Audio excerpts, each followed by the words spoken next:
মুর্শিদাবাদ অশান্তির পরিপ্রেক্ষিতে মালদায় আশ্রয় নেওয়া পরিবারগুলির সাথে দেখা করলেন জাতীয় মানবাধিকার কমিশনের 4 সদস্য। এদিন বন্দে ভারতে চেপে মালদায় আসেন তারা। সেখান থেকে তারা যান বৈষ্ণবনগরের পার্লালপুর হাই স্কুলে। উল্লেখ্য, সংশোধিত ওয়াকফ আইন নিয়ে অশান্তির জেরে মুর্শিদাবাদের ধুলিয়ানের বেশ কিছু আক্রান্ত পরিবার আশ্রয় নিয়েছে পার্লালপুর হাই স্কুলে।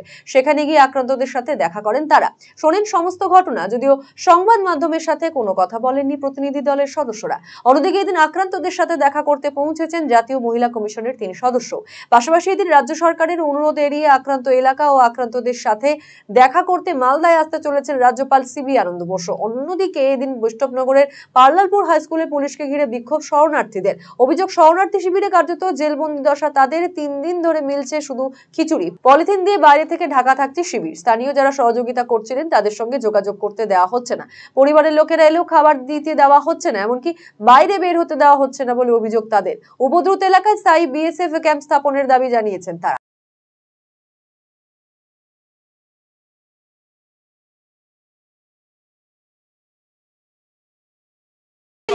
আমাদের ওখানে দেখেন বাবু, আমাদের ওখানে মুসলমানের অত্যাচার হয়েছে বেশি। বোম ফুটছে, গ্যাস ছাড়ছে, আমরা থাকতে পারছি না বাড়িতে, রাস্তার ধারে বাড়ি, আমরা থাকতে পারছি না। ওই জন্য আমরা ভয়ে এখানে এসেছি। সকাল থেকে না খাইয়ে আমরা রাত্রে 9টায় এসেছি। আমরা ক্যাম্প বসিয়ে বাবুর মোড়ে ক্যাম্প বসিয়ে দিলেই আমরা চলে যাবো। যেমনি আমরা এসেছি তেমনি আমরা চলে যাবো। আমরা বন্ধ করে রেখেছে না, গেট বন্ধ করে রেখেছে, বাড়িতে দিচ্ছে না। আমার বিটি আসছে, এখানে আমার বিটির বাড়ি আছে, কিছু জিনিস চাটা করে নিয়ে আসে, বাড়িতে দিচ্ছে না, যেতে দিচ্ছে না। তো ওই জোয়ারাকে বলেন তারা রাখছে আমাদেরকে, বাড়িতে দিচ্ছে না। আমরা বলছি কি টেমে একটু বার হবো, চাটা খেয়ে আবার ঢুকে যাবো যেখানে থাকছি, তো ও বাড়িতে দিচ্ছে না। ওরা বাইরে আসতে চাইছে। কি ওদের দাবি কি? ওরা কি চাইছে? ওরা দাবি ওদের ঘর বাড়ি উড়েছে, ওরা ইনসাফ চাইছে। মিডিয়াওয়ালার সঙ্গে কথা বলতে চাইছে, কথা বলতে দিচ্ছে না।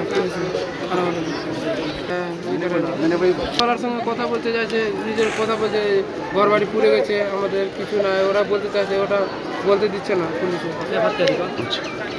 আর কিছু খালি খিচুড়ি খেলেছে,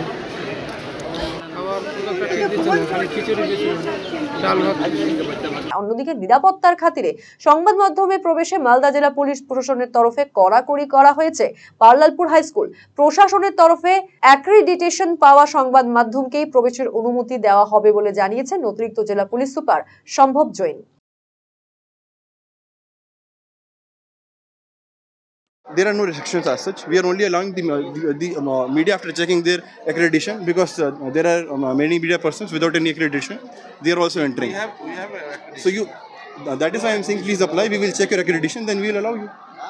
Even people out here are also saying that outside, like people who are staying out there, they're going to help us. No, I'm just requesting all the media persons, please observe the basic safety protocols.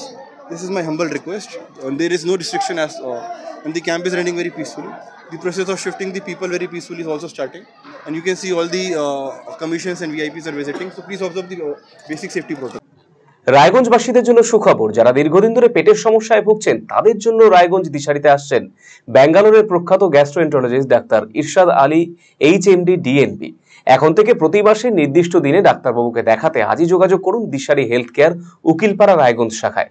যোগাযোগ করুন 7477785509 এই নম্বরে এবং 7477785512 এই নম্বরে।